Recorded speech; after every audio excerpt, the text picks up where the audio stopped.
Olá, gente bonita, a graça e a paz do Senhor a todos os que estão conosco esta noite, aos que vão chegar.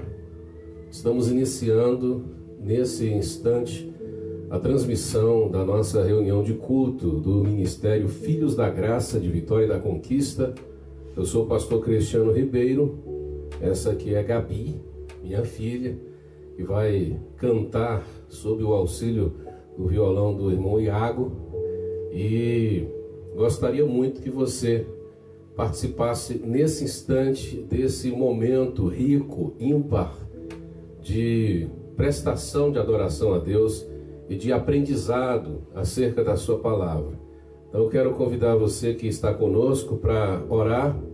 Em seguida a gente vai cantar uma canção de louvor ao nosso Deus.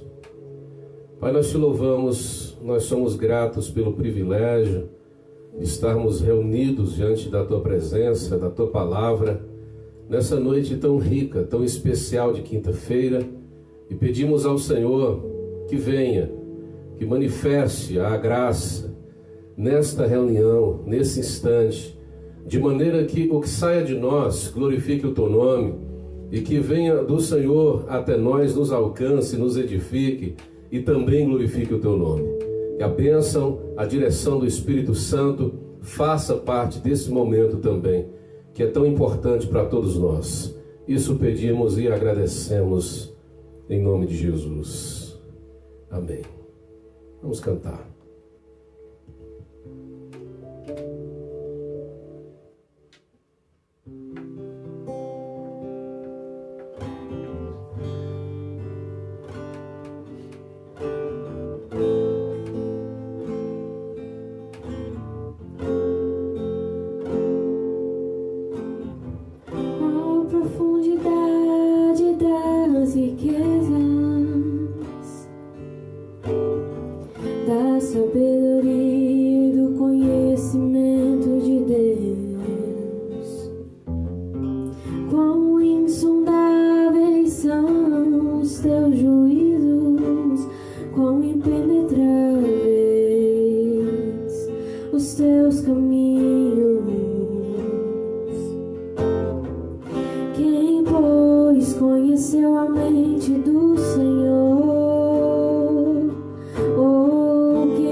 Oh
fala sobre nós.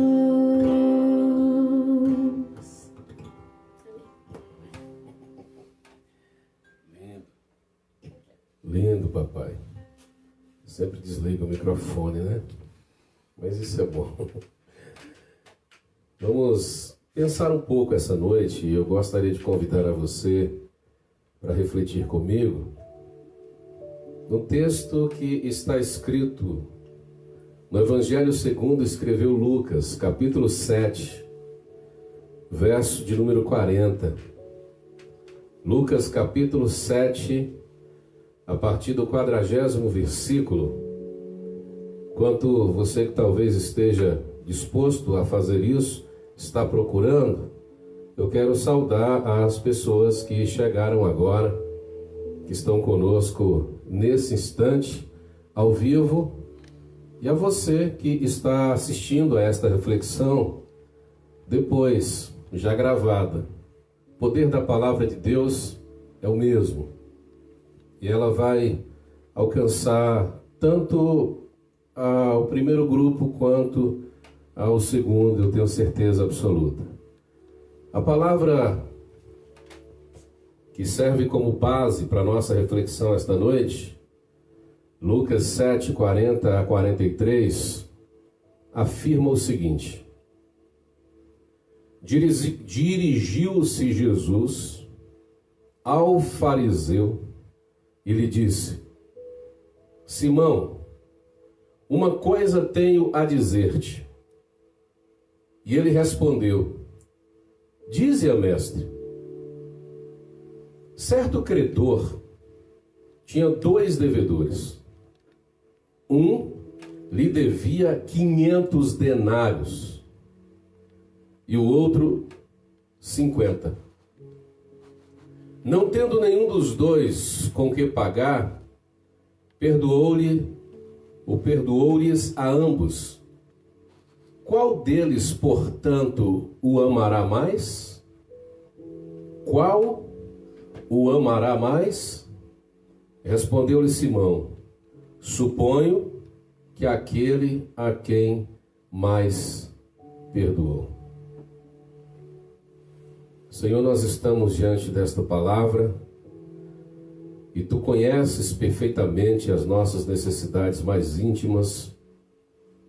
O que eu peço é que fale ao nosso coração, é que permita fluir esta palavra, que o Espírito Santo a direcione, para que todos aqueles que a ouvirem glorifiquem o Teu nome e sejam edificados em Cristo Jesus. É o nosso desejo, é a nossa oração. Amém. Nós temos aqui, em uma sala de jantar, as luzes textuais apontando a princípio para 2 figuras. A primeira figura é Jesus. Ele é o centro das atenções. Ele é o assunto do momento. Ele é a notícia mais viva, a última notícia, a mais recente. Todas as pessoas que puderem estar com ele, que tiverem o privilégio de estar com ele em certa ocasião, certamente será também coberto com a luz, a fama, e provavelmente o interesse das demais pessoas se voltarão não apenas para aquele que está sendo focado como personagem principal, que é Cristo, mas também flashes destas luzes de Cristo recairão sobre a pessoa pela qual Cristo está interessado. Então, o segundo personagem também vai receber um direcionamento de refletor aqui, e esse segundo personagem é Simão, o dono da casa, o que havia preparado a festa, um homem que tem o privilégio de receber Jesus em sua própria residência. Então, todos os olhares que estão voltados para Jesus estão voltados para aquela casa, estão voltados para o dono da casa, estão voltados para quem preparou aquele jantar. Então, essas, a princípio, são as duas figuras principais. Os demais convidados são, de algum modo, entre aspas, figurinistas desse momento, desta retratação textual. E de repente, de trás das cortinas, sem nenhum tipo de convite, sai uma mulher. E ela se joga aos pés de Jesus, que é a luz principal. E essa mulher começa agora a tomar corpo naquele texto. Uma mulher que na vida tem significado absolutamente negativo. Uma mulher que na vida está vivendo à sombra. Mas quando ela entra naquela sala de banquete e ela se joga aos pés daquele sobre o qual toda a luz está refletindo, ela também recebe um foco de luz, ela também recebe um refletor que vai iluminá-lo. E a grande questão naquele momento para a maioria é que esse refletor é o mesmo refletor que estava recaindo sobre o dono da casa. Então, duas figuras continuam sendo principais no foco textual, só que agora a principal figura continua sendo Jesus. E a segunda figura, que recebe luzes recaindo desta primeira, que antes era Simão, o dono da casa, já não é mais. É uma mulher que Lucas vai chamá-la de pecadora. Olha só que coisa. Nós temos duas figuras agora que são focalizadas. No entanto, Jesus, quando ele vai contar a Simão uma parábola, ele tira o foco de sobre si e coloca luzes voltadas para as duas outras figuras. E essas figuras são agora Simão e a pecadora. Jesus as ilumina e as permite fazer palco nesse momento, fazer parte, desse momento da figura focalizada no texto do Evangelho segundo escreveu Lucas. Agora nós temos Simão e nós temos do outro lado a figura da pecadora.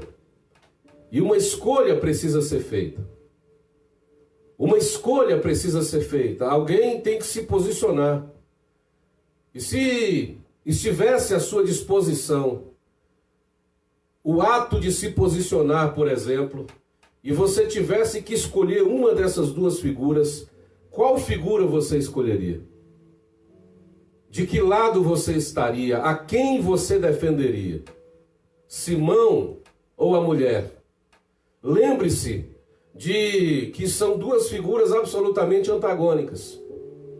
A primeira é um respeitado homem da religião. É um homem de negócios, provavelmente. É alguém que tem condições financeiras elevadas e que pode oferecer um bom jantar a quem ele quiser oferecer nas mesmas condições que ele está oferecendo para Cristo. É alguém de boa reputação. É alguém que tem privilégios, tem bons conhecimentos e que tem grande influência. E que conhece certamente muitas outras pessoas de grande influência. A outra pessoa, como nós dissemos a princípio, tem um estigma. Ela é conhecida, ela é chamada de pecadora. O seu nome não é citado. Porque o seu nome não significa muito. O que significa mais aqui, em sua persona, é aquilo que ela era. É aquilo que ela constituiu como imagem diante daquela sociedade. Ela é uma mulher prostituta, ela é uma mulher da noite, ela é uma mulher que vendia o seu corpo. Ela é uma mulher odiada por todas as mulheres de todas as cidades próximas onde Simão mora, onde ela mora. Ela é uma mulher desconsiderada, desprivilegiada. É uma mulher das sombras. É uma mulher à margem. Então quem você escolheria para posicionar-se ao lado? O homem, Simão, de postura religiosa irrepreensível, ou essa mulher de vida duvidosa? Eu duvido que você tenha escolhido a mulher para ficar do seu lado, se de fato você tivesse presente naquela sala aquela noite. Assim como eu duvido que alguém que tivesse a oportunidade dada por Jesus, por exemplo, ao perguntar de que lado vocês ficam, do lado de Simão que está julgando esta mulher, ou do lado da mulher que se jogou aos meus pés? Eu duvido que alguém além de Jesus tenha ficado ao lado daquela mulher que tinha essa fama. Ela tem um estigma. Ela já está denotada de preconceitos. Ela tem uma má fama. Ela tem um passado horrível e esse passado vai acompanhá-la até aquela sala e até aquela mesa onde o jantar está acontecendo. Então, provavelmente, ninguém estaria olhando com bons olhos para aquela mulher, e se fosse necessário escolher um lado, certamente o lado escolhido seria o lado de Simão. E logo de cara a gente vai perceber como é que Deus faz as suas avaliações. E como o processo avaliativo de Deus é profundamente diferente do nosso. A gente olha para a história do passado das pessoas, a gente olha para o estereótipo, a gente olha para os estigmas, a gente olha para as marcas que estão naquela figura, a gente olha para a opinião da maioria a respeito daquela personalidade. Então a gente olha para o lado de fora, a gente olha para o exterior. Enquanto Deus, que não olha para o passado, que vai além do estereótipo, que ultrapassa o exterior, ele olha para dentro, para o coração, para a intimidade daquela pessoa. E Deus vai olhar para a intimidade, para o interior, para o coração, tanto da pecadora quanto do homem santo. E ele vai conhecer tanto um coração quanto outro coração. E quando eu digo que a maioria de nós não escolheria, ou que todos nós não escolheríamos ficar ao lado daquela mulher, eu estou dizendo que até mesmo os homens mais santos, os profetas mais sinceros, também se equivocaram no seu julgamento a respeito do estereótipo da pessoa. Você se lembra de Samuel? Quando chega na casa de Jessé, obedecendo a ordem de Deus para ungir alguém que estaria naquela casa e que substituiria Saul como rei de Israel. Você se lembra o que aconteceu? Qual era o estereótipo de Saul? Um homem alto, um homem forte, um homem bonito. E quando ele entra na casa, ele encontra Eliabe, um homem alto, um homem forte, um homem bonito.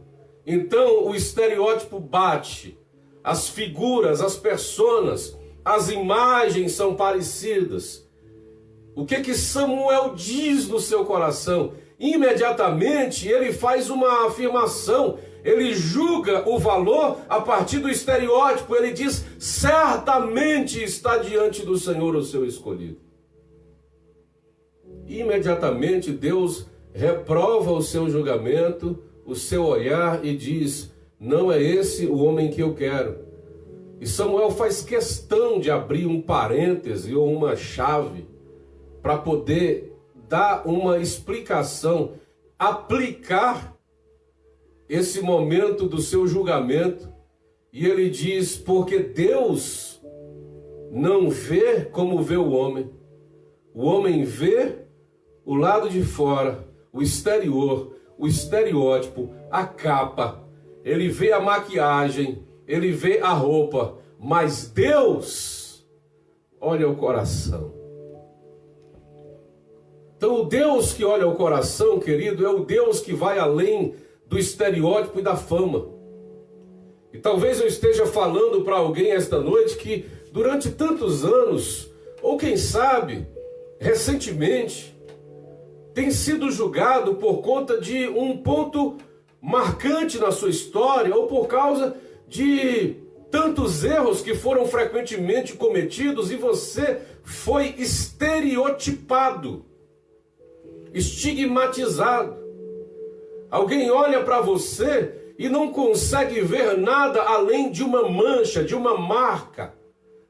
Alguém não consegue ver nada além de uma circunstância negativa do teu passado que parece gritar altamente diante das pessoas que te olham e que te julgam o tempo inteiro. Você já lutou tanto, já mudou tanto a tua vida. Você já fez tantas coisas diferentes, você já lutou para provar para tantas pessoas que você não é mais a mesma coisa. Mas o assunto da tua mancha, da tua marca negativa, é um assunto recorrente. De vez em quando ele aparece como um fantasma para te assombrar e para te incomodar. Se serve de consolo para o teu coração, Deus te olha diferente do modo como as pessoas te olham. Para mim, é isso que importa. Deus te enxerga de um jeito que talvez as pessoas que andam mais perto de você não conseguem enxergar. Porque Deus não pergunta quem era, Deus pergunta quem é. Deus não olha para o teu passado, Deus olha para a tua situação atual. Deus vai além da capa, vai além da imagem negativa que alguém talvez tenha reproduzido a teu respeito. Ele conhece o teu coração, Ele sabe da tua sinceridade, Ele sabe o quanto você tem lutado, o quanto você tem mudado na vida. Agora, se você aceita e recebe um conselho de alguém que sabe o que está dizendo, não passe a tua vida tentando provar para as pessoas que você mudou. Apenas seja. Não fique se justificando o tempo inteiro, porque quem não gosta de você não recebe tua justificativa, e quem te ama não precisa dela. Porque vai te olhar, vai te ler de forma correta, vai te perceber, te abraçar e te receber do jeito que você é. Vai esquecer o teu passado, vai abraçar o teu presente e vai te ajudar a ir além. É assim que Deus nos olha e é assim que Jesus nos olha para esta pecadora, para esta mulher que está sendo julgada por todos, mas ele deu ênfase ao julgamento de Simão. São duas figuras que estão sendo olhadas por dentro por Jesus. A primeira delas é esse homem santo, que certamente, se estivesse em ambientes religiosos que nós conhecemos hoje, não receberiam uma palavra de repreensão daquele que estivesse liderando a reunião. Pelo contrário, já pensou? Um cara rico, um homem que tem uma certa reputação, um homem que tem grande influência na cidade, vai chegar em uma reunião e vai ser repreendido duramente por quem está dirigindo aquela reunião de culto? Jamais.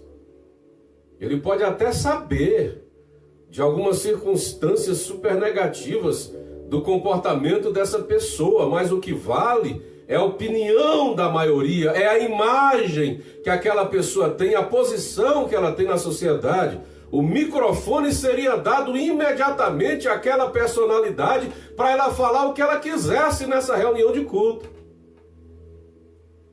mas uma pessoa que mudou sinceramente o seu coração, mas que ainda tem o desafé de boa parte das pessoas e uma imagem negativa para a maioria, você acha que essa pessoa que está dirigindo essa reunião de culto vai arriscar qualquer coisa para dar uma oportunidade a essa pecadora para adorar a Deus?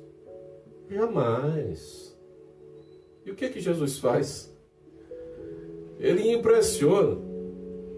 Primeiro porque ele conhece o que está passando no coração de Simão. Ele conhece o juízo de Simão, que diz: se ele soubesse quem era essa mulher, se ele soubesse qual é a pessoa que está tocando seus pés, beijando, abraçando, lhe causando esse frenesi nessa reunião de jantar essa noite, ele jamais permitiria que essa mulher o tocasse como está tocando. Jamais. E Jesus conhece o seu julgamento, e na parábola ele vai desmontar completamente o juízo que está sendo produzido na mente de Simão, mas que de alguma forma ele não se sente à vontade para colocar para fora. Mas Jesus conhece o coração. A janela que você abre, todas as pessoas conhecem. Mas a janela fechada, que é aquela janela secreta, que você não abre, Jesus conhece. Ele sabe perfeitamente. Ele sabe da nossa intimidade. É por isso que ele tem o poder de julgar bem entre um e outro, porque ele não está julgando o serviço que está sendo apresentado segundo a sua beleza estereotipada. Então, Caim teria ganhado quando ele apresentou os frutos da terra. Olha que coisa linda. Não precisa nem arrumar, é só jogar lá, porque a beleza dos frutos fala por si. Enquanto Abel joga um animal morto, ensanguentado, olha que coisa feia. Mas Deus olha para o coração de Abel e escolhe o sacrifício de Abel, porque ele entendeu a manifestação da graça de Deus no derramar daquele sangue de animal, enquanto que Caim, que tem o seu coração absolutamente desviado de qualquer sentimento de adoração a Deus, quer disfarçar esse sentimento negativo com uma apresentação estereótipa de beleza que possa convencer os olhares daqueles que não sabem julgar o interior. Mas Deus olha para dentro do coração do homem, querido. E Ele te conhece de forma absoluta, de forma perfeita. Então Jesus olha para esse homem e ele vê um espírito sentenciador, um homem que julga a fama, que julga a história, que julga o passado, um homem que anula o presente, que anula a mudança, que fecha as portas para uma nova oportunidade. E é assim que muitas vezes a religião faz com as pessoas. E Deus, ao contrário disso, dá oportunidade para que aquela mulher, nesse tempo presente, com o coração verdadeiro e sincero, com a vida intencionada a mudar, adore a Ele com toda a inteireza de sua alma. Jesus olha para aquele homem e vê um egoísta reivindicador.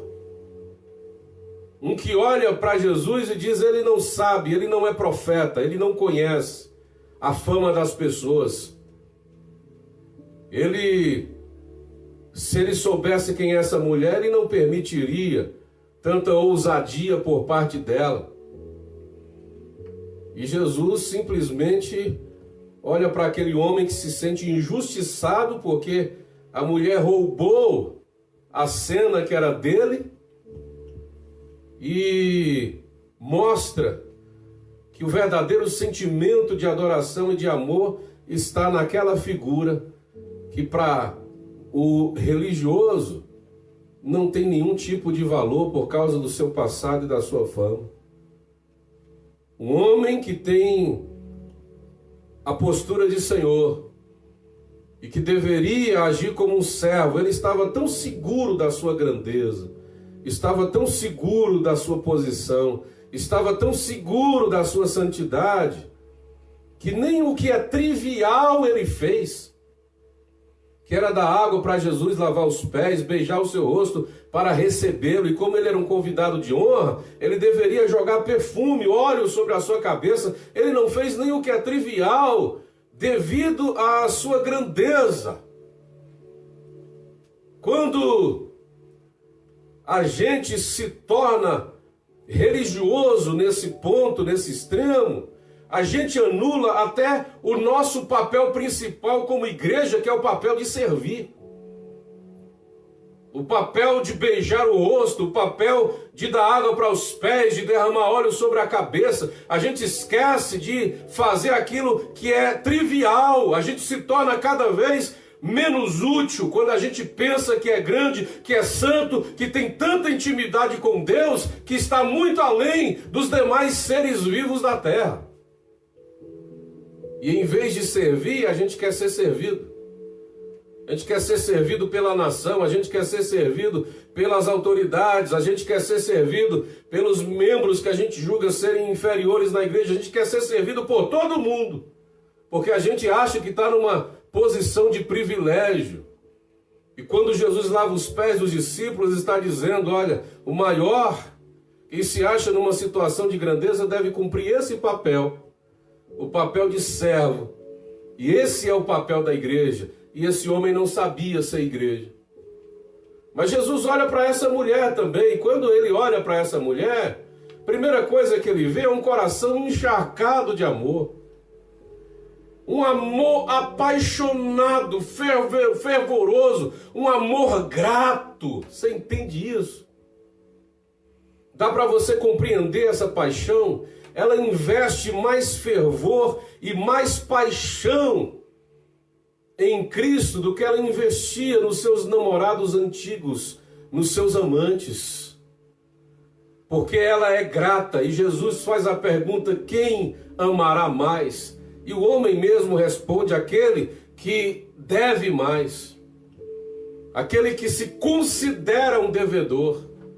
Aquele que se considera o maior dos pecadores é aquele que vai aplicar maior paixão, maior investimento, maior ação de adoração a Deus. Só que a gente, desconhecendo ou aplicando mal o conceito de graça, a gente acha que deve tão pouco para Deus, porque Deus nos purifica de forma completa dos nossos pecados, a gente acha que não deve nada. Então, quando a gente acha que não deve nada, também a nossa gratidão vai sendo diminuída. Mas quem acha que deve 500 denários, que é um valor impagável para essa pessoa, na forma parabólica como Jesus apresenta aqui, o seu modo de dizer quem ama mais, quem acha que deve muito também vai amar muito. Foi por isso que Jesus disse, muito bem, Simão, você está certo. O homem que deve mais vai amar mais. Então, você está vendo essa mulher? Essa mulher aqui, desde que ela chegou e que ela derramou o perfume sobre a minha cabeça e que ela deu das suas lágrimas para lavar os meus pés e as enxuga com os seus cabelos e beija os meus pés, diferente do que você deveria, que deveria ter feito isso e não fez. Ela está demonstrando a sua paixão fervorosa, a sua adoração fervorosa, por causa do amor de gratidão que ela sente, porque ela pensa, eu devo muito, então eu preciso amar muito, eu preciso agradecer muito, eu preciso me entregar muito. Era sobre isso que eu estava conversando com minha esposa ontem, hoje. Às vezes uma pessoa que nasce no berço da religião, estou falando aqui, pessoas que já nasceram com pais cristãos, por exemplo, essa pessoa que nunca teve grandes experiências na vida, parece que tudo está bem, tranquilo. A paixão que é demonstrada em relação ao reino de Deus é diferente. Claro que há muitas pessoas que se entregam, independente de que berço tenha nascido, mas a maioria das pessoas que nasceram dentro de um determinado berço não investem a mesma paixão de uma pessoa que, por exemplo, teve experiências horríveis na vida. E quem já assistiu algumas vezes o testemunho de Rodolfo Abrantes, por exemplo, vai saber disso. Cara que estava fazendo parte de uma banda de rock que fazia um sucesso altíssimo na sua época. É o Raimundos, né? E no auge ele tomou a decisão de sair, porque ele não suportava mais a vida que ele estava levando. E quando ele conheceu Jesus, ele entendeu que ele precisava correr daquela vida pregressa para a nova vida ao lado de Cristo. E ele investiu, como investe até hoje, toda a paixão, toda a visceralidade que ele investia antes, nas verdades que ele cantava nas músicas, a sua entrega ao mundo das drogas e tantas outras coisas que ele praticou no seu comportamento. Ele tem entrega aparentemente ao Evangelho, a proposta de Cristo. E era sobre isso que a gente estava conversando. E é isso que Jesus está dizendo para Simão. Você, Simão, não se sente muito devedor. E por isso que você ama tão timidamente. Você se entrega tão poucamente. Você se doa tão minimamente. Mas quem sente que deve muito, se entrega muito. Quem sente que deve mais, vai se entregar mais. E é isso que essa mulher está sentindo. Ela muito amou, porque ela sente no seu coração uma dívida impagável.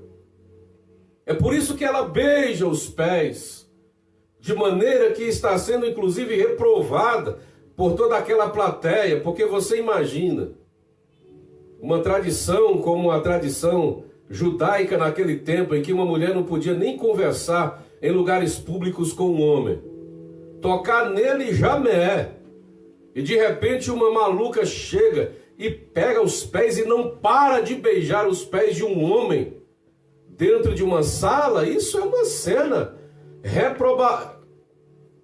reprobabilíssima. Olha que palavra, hein?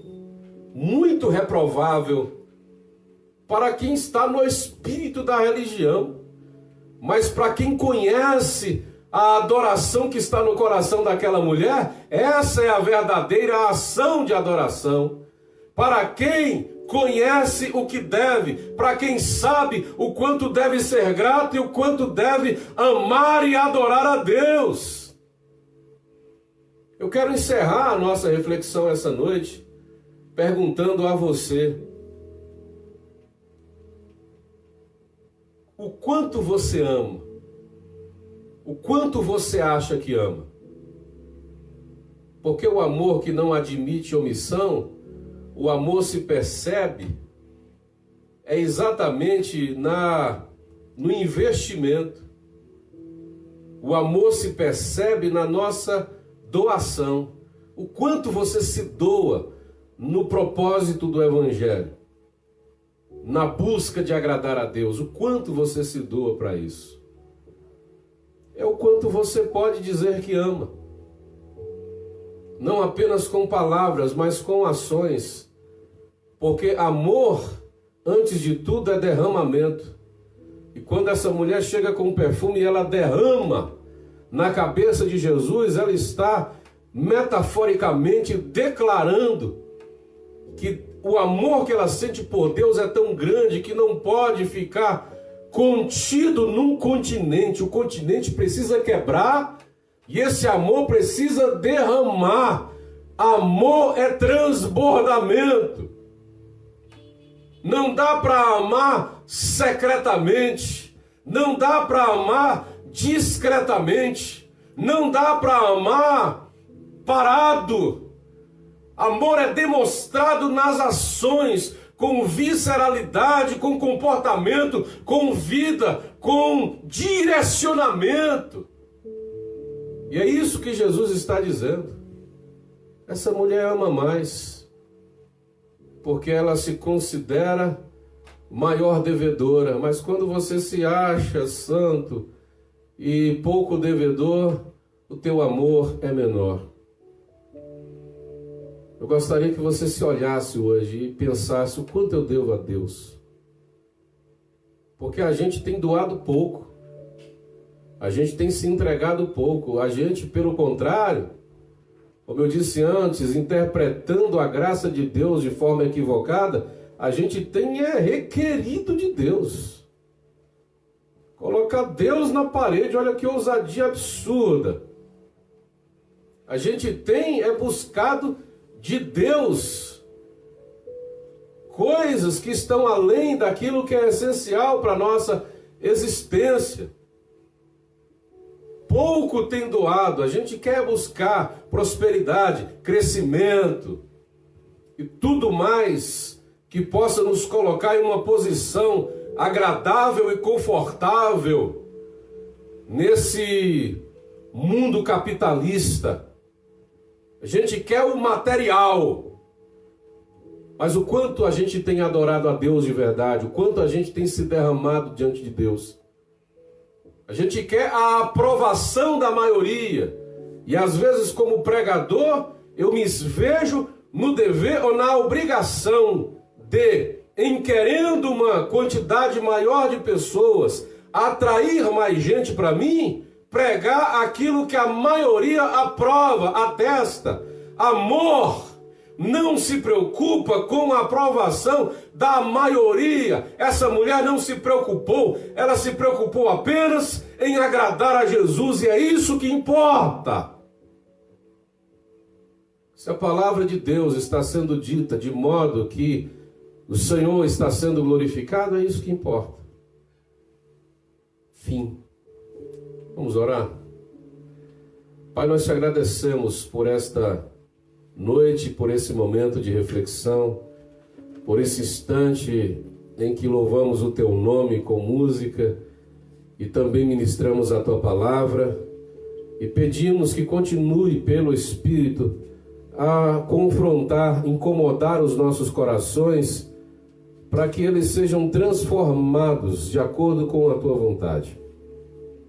Glorifica o teu nome em nossas vidas e ajuda-nos a ser mais viscerais na nossa demonstração de amor, a quebrar os nossos vasos, a derramar o nosso amor apaixonado e grato por Ti, Senhor. Ajuda-nos a compreender isso e a viver isso para a Tua glória. Amém. Amém. Queridos, nós estamos encerrando a nossa reunião de hoje, lembrando que o Ministério Filhos da Graça continua durante esse período de tempo com as reuniões virtuais. Os irmãos sabem que Conquista é uma cidade em que o número de pessoas infectadas pela Covid-19 tem aumentado muito. O número de mortes tem aumentado. A gente no início dizia assim, eu não conheço ninguém que pegou essa doença. E hoje quase todo mundo conhece alguém que pegou e alguém que morreu por causa da doença. Então, não é brincadeira. Então, para continuar preservando a saúde dos irmãos, a gente vai se mantendo nas reuniões virtuais até que seja possível e seguro a gente se reunir presencialmente. E eu creio que isso logo, logo vai acontecer para a glória de Deus. Nós temos orado e buscado a Deus para isso. Toda a igreja no mundo inteiro tem feito isso. Orações e tem buscado a Deus para que isso se realize rapidamente, se Deus quiser, com a descoberta de uma boa vacina que resolva esse problema da pandemia de uma vez por todas, em nome de Jesus. Então, tranquilidade, calma, e a gente vai se encontrar na terra mesmo, né? Algumas pessoas parecem que querem se encontrar no céu depois. Não tenha pressa de ir, tá bom? A gente se encontra logo, logo, se Deus quiser, junto aqui todo mundo com saúde e sem faltar ninguém, para a glória de Deus, tá bom? Amanhã às 19 horas, pastor Edinho estará na live de oração no seu Instagram pessoal. No domingo às 10 da manhã, pastor Wagner, Escola Bíblica da Dominical, também no seu Instagram pessoal. E à noite de domingo, 19 horas, estaremos aqui mais uma vez por meio dessas redes, o meu Instagram, o Instagram Filhos da Graça e o meu Facebook também, tá certo? Nessa quarta, pastor Ailde não pôde apresentar as mulheres compartilhando graça. Infelizmente ela perdeu um tio muito querido de São Paulo por conta de enfermidade e não foi possível, né, nesse dia de quarta-feira apresentar o programa Mulheres Compartilhando Graça. Na próxima quarta, se Deus quiser, às 15 horas, ela estará aqui com as pessoas convidadas para participarem, tá bom? Que Deus abençoe a você, toda a sua família, o grande amor, a graça e o consolo do Deus Pai, Filho e Espírito Santo seja com você e com toda a sua família hoje e sempre. Amém. Amém.